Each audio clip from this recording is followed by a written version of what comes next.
I want to thank y'all for coming out today. I'm going to talk today about something that's euphemistically called the Earth Program and the Essentials course, or maybe better yet, what's all the excitement at Valleybrook? What's really been going on here that we've been talking about so much? I want to accomplish three things today. One, I want to make sure everyone is aware of what we're doing here at Valleybrook. Secondly, I'd like you to begin thinking about how the Valleybrook experience might be relevant to your students. And third, what we found is every time we talk about this, people have ideas. We want to get your thoughts, ideas, suggestions on things that could be included in the Essentials course or added to it, or skills that you might have that students could learn from. We got, the agenda today is going to be an introduction to what we're doing. Then Dr. Stutz is going to talk about the experience that he's had teaching the Essentials course, what we've learned from that. Then I'm going to talk about some things that we haven't done yet that we think could be part of this project. Then you'll get a chance to tour Valleybrook, especially those with clinical lab interests might want to look at the labs as we walk by, and you can see what's available here. We'll hopefully go outside and see the infamous three-sided building, and then you'll see the Essentials area, and then you can engage in the Adobe experience, which is what we euphemistically call making a brick. The concept behind Essentials and Earth is that our students learn a tremendous amount. They have all of the knowledge that they need to have to function effectively in the workforce. We know that because we have alumni surveys, we have employer surveys, we have preceptor surveys, and they all acknowledge that our students know what they need to know. The question is, do our students have all of the skills that they need to apply that knowledge in the real world? And that's more than just what we might call practical and applied skills. It's really things like teamwork, creativity, problem solving. So what we're trying to accomplish with the Essentials is to take that idea that our students take whatever they know and then use the available resources to transform health. Okay? So to employ their available resources wherever they go in the world, big city, small town, US, developing world, take their available resources to transform health. And that's what, of course, Earth stands for. Employing available resources to transform health spells Project Earth. And it's really addressing 5 opportunities that we've seen sort of come together over time. The beginnings of this, the beginning of the mechanical part of Essentials, and you'll come to understand Essentials is both a mechanical process and a philosophical approach to things. The mechanical part began when we started having students do their international field placements overseas. You'll remember that Silas Tolan went to Sierra Leone, Beth O'Connell went to Rwanda, Katie Skelton went to Peru, and we've now had 7 students in South Africa, including Megan. And when they came back and talked about their experience in their post-field presentation, every one of them talked about something to do with water, okay? And so that's obviously not surprising. I mean, we know that in the developing world, water has become little more than an art form. How do we get it? You know, what does our bathroom look like, and so on. But really, in the rest of the world, water is the line between health and lack of health. It really is the defining characteristic. And of particular concern is that 1 billion people in the world don't have clean water today, and that each year 2 million people die, mostly kids under 5. If you look at the 8.5 million deaths of children under 5 every year, the second leading cause of death beyond the perinatal period is diarrhea. Okay? So clearly it's an important thing. So obviously with our students overseas, it made perfect sense that they would build something like a biosand water filter. For those of you that don't know, a biosand water filter is just a mechanical filter. You pour water in the top, it sifts through a mechanism, and then it goes through about 18 to 24 inches of clean sand, and then thicker sand and gravel, and then it comes out a pipe either inside or outside the sand filter. And if you look back at this picture, you can actually see water coming out of that copper tubing right there. And this is a really useful device for someone like a family that has a source of water, but it's not clean. And that's Silas in Sierra Leone. This is a picture that Beth took in Rwanda in the orphanage. Again, seeing it come out there.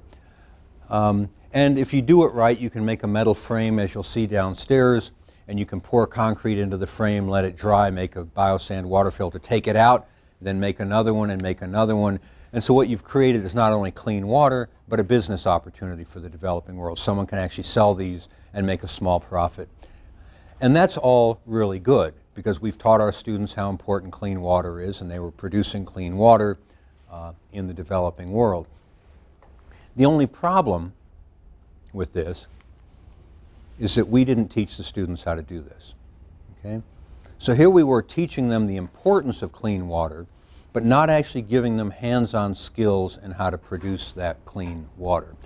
So about 1.5 years ago, we challenged ourselves by saying, could we create a hands-on course that would teach these essential skills and strategies and expertise necessary to improve and advance low-resource settings? What our students would actually have to know to apply their knowledge in the developing world. So they might be a Peace Corps volunteer, they might be a mission worker, faith-based mission or health mission. There might be someone living in a very rural community in the U.S. or abroad, or of course someone displaced by natural or man-made disaster. Do our students actually have the skills to apply their knowledge in these settings? Skills that would be water-related, like purification, collecting and storing rainwater, pumping, irrigation, composting latrine, hand-washing station, but then non-water-based skills as well, like building a safe living structure, a cook stove which is safe from toddler fires, how do you grow and preserve foods, and so on. And so, as is obvious, this spells essentials, so we thought that would be a good name for the course. The essential skills and strategy and expertise necessary to improve and advance low-resource settings. And about 1.5 years ago, Dr. Pack, Dr. Stutz, and I came out with a group of students, and we began, with Silas Toland's assistance, having the students make some things. So this is a brick stack stove, and this may not look like a thing of beauty to you, but I will tell you it is a thing of incredible beauty. It's not much more efficient than an open fire, but it's a lot safer because toddlers can't fall into the fire and get burned. We also had them make a 3-sided structure. This is the indoor version. You'll see an outdoor version later today. Wattle and daub on one wall, brick on one wall, corrugated iron on the other, and a rainwater catchment system. Made a pump out of PVC piping so they can move water from one place to another. They made a biosand water filter, this one out of a trash can with an external pipe. You'll see one downstairs made out of concrete with an internal pipe. A field hand washing station, and so on. So we set out to make sure that the students could make these things. It was a very mechanical process. We were trying to make sure that they could do the things they needed to do. But in the process of this, and as Dr. Stutz will share with you, we learned a lot more than just making the students, and we learned a lot more than just making these items. Because in order to make a brick stack stove, again, a thing of remarkable beauty, and we believe the Louvre is going to display this one in the next cycle. In order to do this, the students have to go out in Valleybrook and dig the clay from the mountainside, mix it with straw, water, and sand, cut, hammer, and nail a mold to the exact specifications of the brick stack stove, pack the brick-making material into that, dry it overnight, and put it together and make a brick stack stove. And obviously, as you've seen, to do that, the students have to apply a whole lot of skills. So it isn't just about the thing, it's about a set of skills. And as Dr. Stutz will tell you, it's more than a set of skills, it's about teamwork, problem solving, and creative thinking. So we've done 2 things with this beta test now. One is I've incorporated it into the doctoral seminar that I teach. I have the doc students now teach each other a set of skills. Oh, I'm sorry, I forgot to show you that something as simple as a tippy tap, or more complicated like a building. The results are basically the same. Okay, so this is Tim Crowder demonstrating to his classmates how to make rope with a rope making machine that you'll see downstairs. This is Rachel Ward teaching her classmates the Appalachian traditional canning method. This is Michelle Reese teaching her classmates how to make a fuel pellet out of sawdust and paper so you don't have to use wood to cook. And then the students taught each other how to make a low-resource lice treatment, insect repellent, toothpaste, and even how to make rice water for treating diarrhea. That's one part of what we've done. The second part of what we've done is this summer Mike actually taught the Essentials as a standalone course. And so I'll turn it over to you. Thank you guys for coming out. The Essentials course, you've seen all the background and everything behind it. It really is about students learning some of the needs in low resource settings. That's a big part of it. It's also about them researching those needs with the water example, finding out what the water problems are in certain parts of around the world. It's learning some disease transmission. These are the things that you won't see on the slides. These are the things that they do at home on their own time. They do outside of class and for preparation for the next event. So they learn all those things and they come back in and they try to come up with a way of solving those problems with limited resources. So that is a big part of it. It's also about learning how a small sand filter that you saw, how that works. So when they then deal with a municipal system that is, say, in Washington County dealing with 130,000 people, that system now makes sense because they have a very basic system and they can apply what their hands have built to an understanding in environmental health, the other ones, how the other one works, how the cost plays out. So that's a big part of it.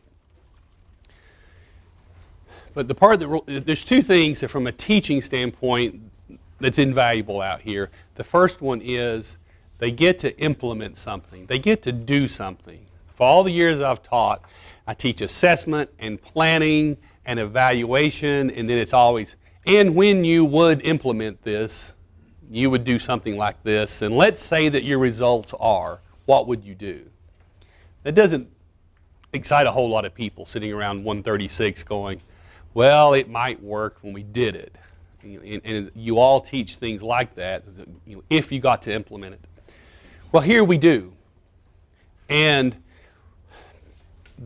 the background work is done outside of this building. They learn the problems. They learn possible solutions, real world applications.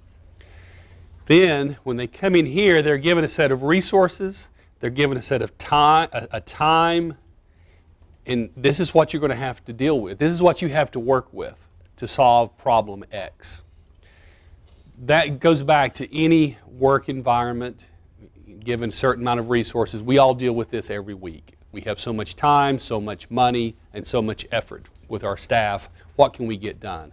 That's one of the big takeaways here. So we actually had our students out in their field because we want them to be outstanding in their field, and they are. This is sort of where we started, out in the field. Okay, we moved from there to a grassy field, and you'll get to see this. And it was amazing when I took the students up there, and you're going to build an example structure using 3 building formats from around the world, from a very low tech to a more of a high tech where resources are available. You're going to build this structure, and you have the resources of you guys, you have these tools, and you have this ground. And that was a lot of the instructions. Plan it, design it, how you're going to do it. So the whole point of this is the experience is the teaching. It's not a step-by-step process where we teach them how to do something and we example and we demonstrate and then they just do what we told them. That's not how it works. Here's the problem, here are the resources, you come up with possible solutions. So we started with this, and then you can see no power tools. This was early summer. The average temperature during these days was, I think, 98 degrees. Some days were 104. Not one complaint ever about the temperature.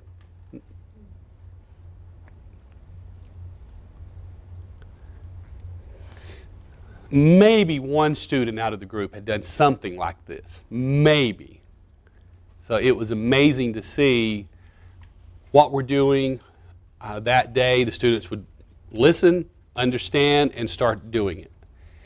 And the philosophy here is let them try it, then maybe show them a different way. That's the best way to learn. Now, the other thing that we get from this is the incredible teamwork, the planning that goes on. This group learned to work and function as a group in basically 7 days. We were out here 7 days, 8 to sometimes 9 hours a day. Here's a remarkable thing for a class. We started at 8 o'clock every day. We got started and we built it in the schedule, noon's lunchtime. And here, now, we drive to grade, you get lunch, and we did it a couple of times and so on. By the third week, they came to me and said, we can't do this lunch thing anymore. So what do you mean you can't do lunch anymore? It takes too much time. Of course, I'm going, really? Lunch is good. No. They said, no, we're not going to do lunch anymore. We've all decided that everyone's going to bring something every day, and we'll have a pot lunch. It'll take 30 minutes, and we can get back to work. Okay. I said, if that's what you guys want to do, and that's what we did the rest of the session. How many times has that happened in a class? Because they had goals set out. When they first started, they were kind of wandering around as individuals. By the third day, they had their goals in their head, what they needed to do, what they had to get done, and nothing was going to get in their way. As we did the activities, you saw the brick building and the wattle and daub building. Every hour or so at a convenient point, everyone rotated. A few rules in the class. The first rule, of course, is always safety. Safety glasses. When large tools are being used, you don't stand behind somebody swinging a hatchet. The second rule is everyone does everything. Everyone makes mud. Everyone does this. Everyone hammers. Everyone saws. They cut those locust posts with hand tools. And if you know anything about locust wood, it is really hard. Everyone is out there, sweat dripping off their nose, cutting those poles. And everyone worked with everyone. Dawn, who is on the back left, and Joseph. Dawn's a 30-some-year-old mother. Joseph is an international student. They became best friends. In a classroom, that would have never happened, I don't think. Literally from two different worlds, but working together, and they're still that way. So it's amazing what happened. The amount of responsibility that we were able to put on the student was incredible. I got them started. I was a guide there, a mentor at best, but certainly wasn't a foreman or anything else. They took ownership. They took responsibility for everything. Okay. Here's some of the quotes from the class.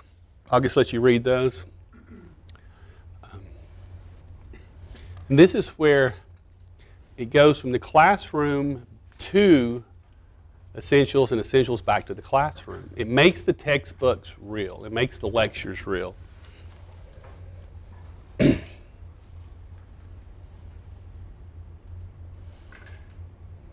And as the dean pointed out, every time a group comes out, oh, you should do this. And I was like, that's a great idea. We should do that. From the healthcare administration students, have that whole microeconomy set up. We want to teach how to go in and set up a microeconomy, sell someone with a micro loan a rope maker, and now that person has their own business. How do we develop a budget for them?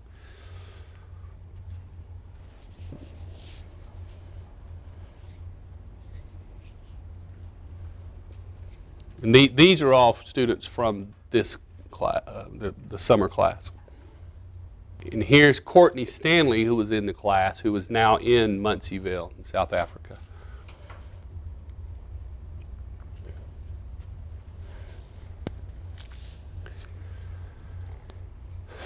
And if you see here the paraffin stoves she's talking about, that's our brick stove. But Paul Brooks, you heard him speak at the Leading Voice lecture. Kids were being burnt. Weekly they had third-degree burns on toddlers because they had these little paraffin kerosene stoves sitting on wooden rickety shelves, and they would knock them over. Scalded toddlers, fuel igniting on toddlers. It was a huge problem. Brittany's taking the concept of the stove, and not a stove now, but actually a holder for the little kerosene paraffin stoves to go on top of that a toddler couldn't come over.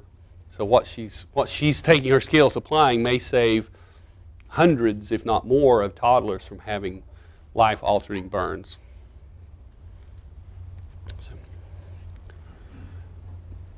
So that's where we are in the essentials, and I'll talk more about that downstairs. So essentials is something that we've done now. Okay, it's an existing concept, it's an existing strategy, but what became clear is that in order to really appreciate the value of essentials, the students have to have a little bit of a global worldview, because if you come from wealth and all you've ever seen is wealth, it's pretty hard to put this into context. So the second challenge we face is, could we provide our students some sort of virtual international living and learning so that they got a sense of what it's like to live in different global environments? So the idea is, could we create a village, an actual village, where students could see how people live in the developing world and see how their essential skills would be used? And of course, that's why this spells village. But the idea is actually out here at Valleybrook, where you'll see the three-sided building. Could we build a stilt house like you'd see in the mountains of Thailand or Laos or Burma? Could we build a hut like you'd see in sub-Saharan Africa? Could we build a corrugated iron building like you see in the slums of any large city in the world?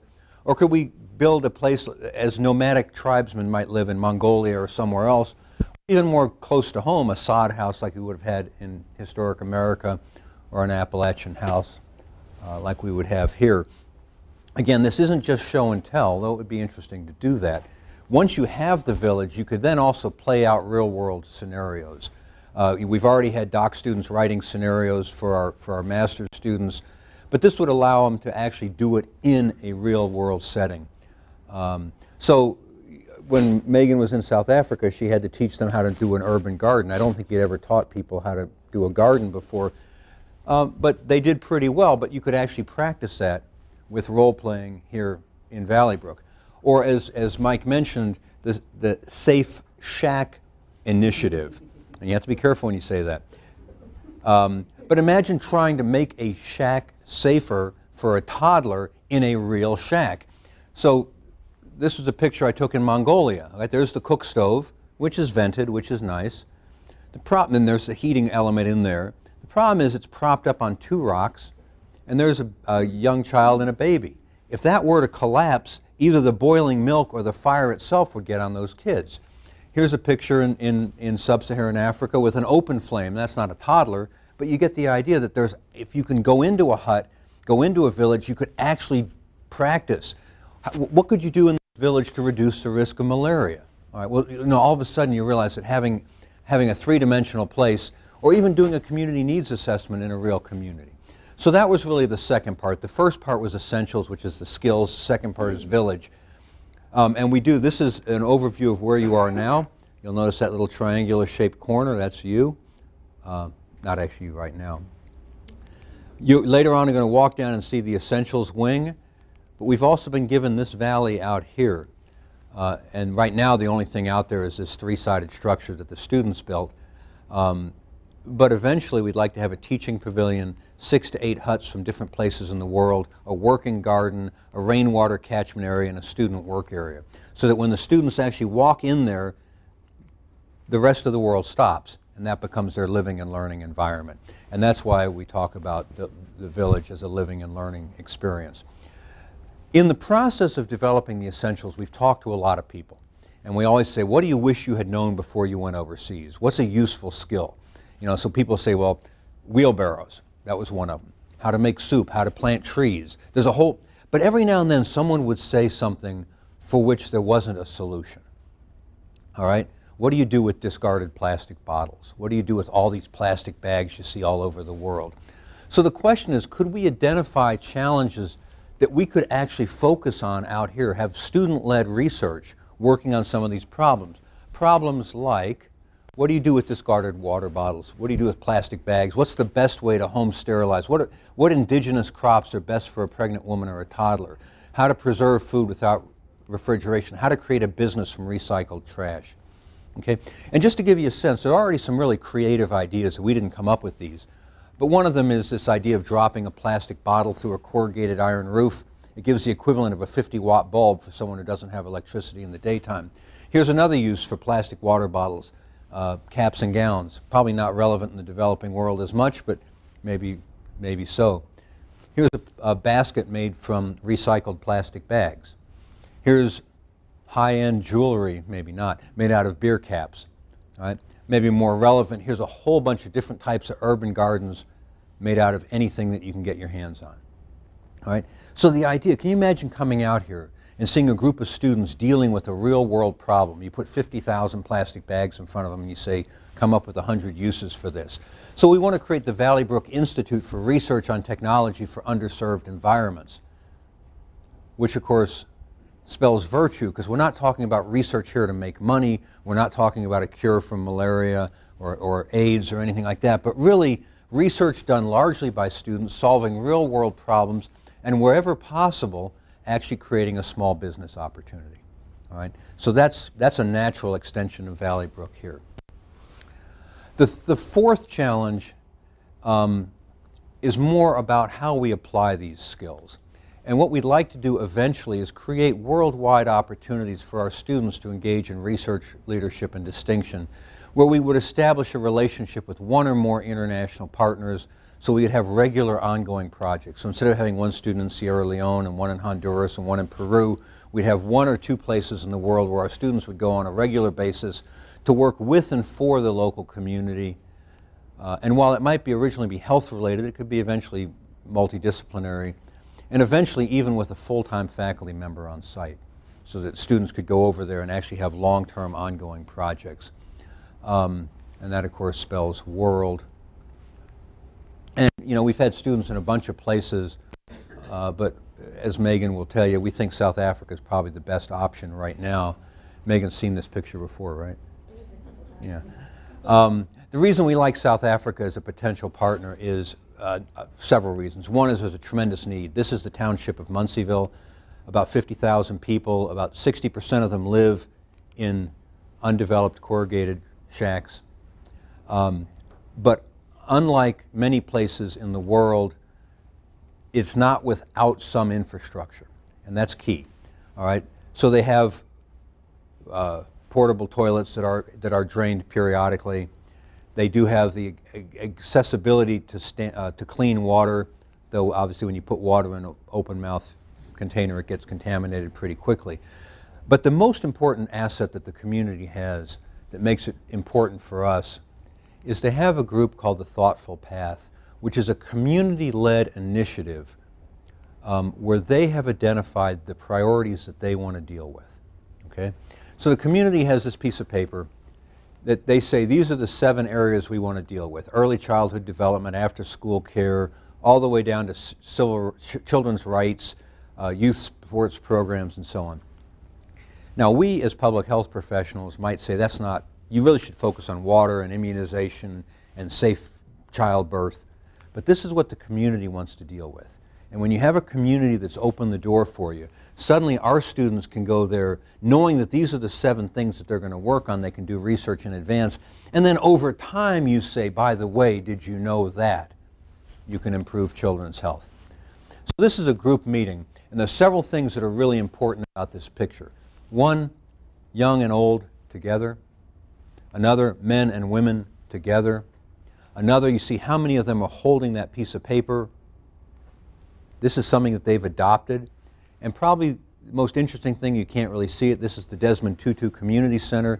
Muncieville was Archbishop Tutu's childhood home, and he's the patron of this project, which has bought some community support for it as well. So we think that would be a great location to eventually dream on, eventually have a faculty member there. Our students could do their field placements over there. We could do all sorts of projects and then move on from there to somewhere else. And the last challenge has less to do with where, but more to do with how, and that is, you know, can we breathe even more life into our belief that teamwork is essential for the academic medical sciences? We're already pretty good at interprofessional, but we need to focus a little more on that. We're already real good at community partnerships, but Mary Ann's work group is going to address some more ways of including community.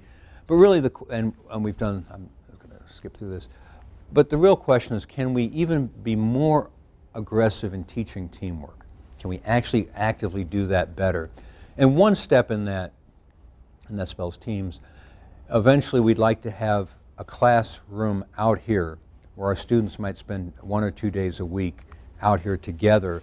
We are, in public health, we're the only health science that doesn't have its students move through as a cohort. We're better at the graduate level, but as undergrads, they're all over the map. This would allow them to actually work together to spend a couple of days a week out here as a team and take all the advantages that Mike has mentioned for the Essentials course and build even more teamwork. So that's just a real quick view of Project Earth. Remember, the Essentials is the skills, the Village is the location, Virtue is the idea that we can advance knowledge, World is that we can apply it in the world, and Teams is how we do things. This is not inconsistent at all with what we've been talking about, because if you think about it, this is really the bed and breakfast, barefoot cruise, safari lodge model, being world-class but being small. Because this does exactly what they do. It establishes real relationships, hands-on practical skills, teamwork and partnerships. We're giving our students a product that they won't get anywhere else in any other school of public health. And I'll end the way I always end without actually saying it. And the reason I like this, of course, is Paul McCartney was left-handed. But which other Beatle was left-handed?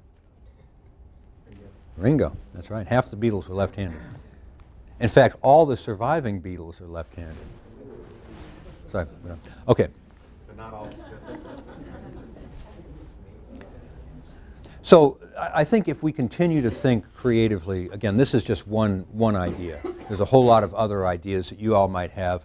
But I think if we continue to think creatively, we can continue to be, if not a jewel in ETSU's crown, at least a pin on its lapel. All right, so that's the presentation. Mike's going to take over at this point and walk you downstairs. Let's walk through some of the open labs. So especially you guys who are looking for lab space, this is the time and place.